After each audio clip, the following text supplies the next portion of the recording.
नमस्कार साथियों। एनटीपीसी जो 2024 की जो टाइपिंग है, एनटीपीसी टाइपिंग है, उसका एक ऑफिशियल नोटिस आया है, जो मैं आपको आसानी से बता देता हूँ क्या नोटिस है ये।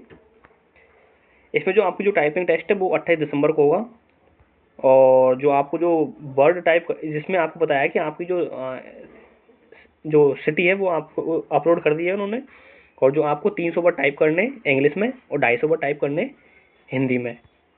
उसके बाद अगर बात करें कि आपको the candidate will have to type in English और हिंदी, आप हिंदी और इंग्लिश दोनों में टाइप कर सकते हो।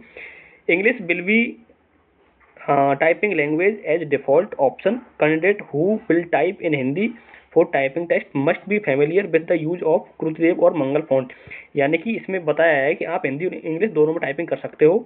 अगर आपने उसमें डिफॉल्ट में अगर कोई लैंग्वेज नहीं चुनी है तो आपको ऑटोमेटिकली जो आपकी जो है वो इंग्लिश टाइपिंग दे दी जाएगी। अगर आपने उसमें डिफॉल्ट में अगर हिंदी चूज की है तो आपको क्रुतिदेव और मंगल फॉन्ट दोनों में आपको टाइपिंग करनी होगी। उसके बाद अगर बात करें तो exam session consist of 3 parts.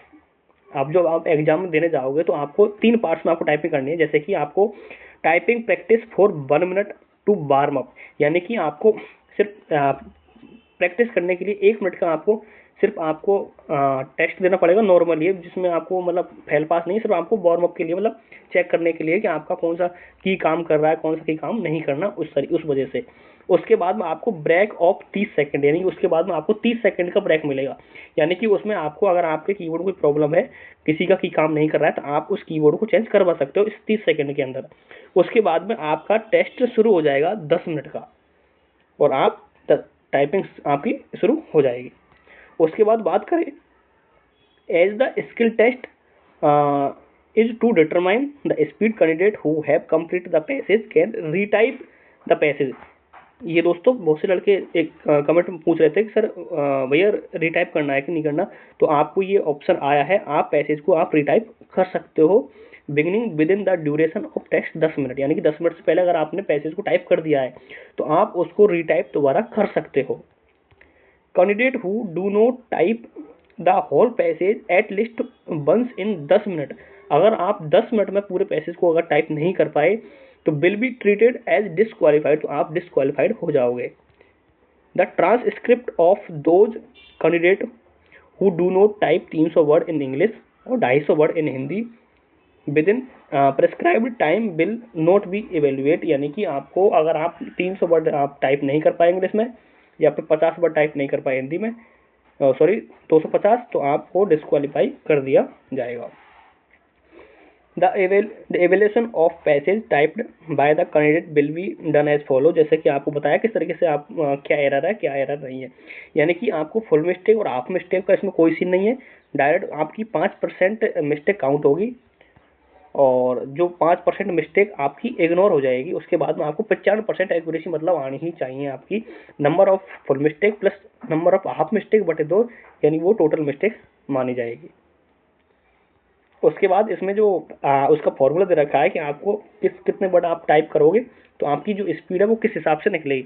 अगर मान लिया आपने 400 वर्ड टाइप किए है 10 मिनट में, और 10 आपकी फाइनल मिस्टेक काउंट हो गई, यानी कि ये 10 काउंट तब मानी जाएगी जो माफ होने के बाद में आपके जो 10 वर्ड एक्स्ट्रा गलत हुए उनके, तो आपके 400 में से 10 से मल्टीपल होगा। उन्होंने ऑलरेडी बता रखा है कि आपकी मिस्टेक को 10 से मल्टीपल करके तब आपकी टोटल नंबर में से वो माइनस हो जाएंगे, और जितनी आपकी टाइम है 10 मिनट का वो 10 का भाग दे देंगे, तो आपकी नेट वर्ड निकल के आएंगे 300 वर्ड, और उसमें टाइम का भाग दे देंगे 10 मिनट का, तो यानी कि आपकी जो ओवरऑल स्पीड हो जाएगी 30 वर्ड पर मिनट, तो आप हो जाएंगे पास। लेकिन अगर आपके 10 की जगह अगर 11 भी वर्ड गलत हो गए तो आप सीधे हो जाएंगे फेल।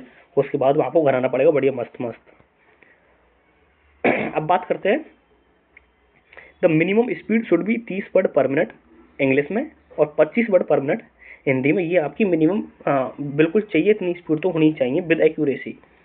उसके बाद में use of editing tools for correcting the mistake of the type matter is not permitted. यानी कि आपको इस चीज की अनुमति नहीं है कि आप उन वर्डों को करेक्ट कर सकते हैं। यानी कि सिंपल सी भाषा में है, आपको बैक स्पेस आपका अलाउड नहीं है, एग्जाम में आप बैक स्पेस का यूज नहीं कर सकते। अगली बात है, candidate are advise to refer only of the official website of RRB. For latest update के लिए आप आरआरबी की वेबसाइट को बार बार चेक करते रहिए। On the requirement process, please do not mislead by the unauthenticated sources, यानी कि आपको बिना किसी फिजूल के अननेसेसरी ऐप को आप यूज नहीं करना है। उनसे अगर आपको मतलब मिसलीड नहीं होना है।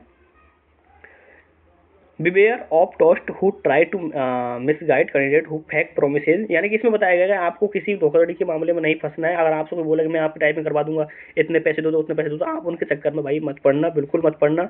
अगर आपकी टाइपिंग और अच्छी आ रही है तो आप प्रॉपर टाइपिंग कीजिए, बिना मतलब आप सीबीटी फर्स्ट पास करो, सीबीटी सेकंड पास करो, और एग्जाम में ऐसी गलती की वजह से आप टाइपिंग से बाहर हो जाएंगे। तो ठीक है दोस्तों, ये जो नोटिस है ये अभी आरआरबी की वेबसाइट पर भी आया है, तो आप इस तरीके से आराम से समझ सकते हो, देख सकते हो। ये ठीक है दोस्तों।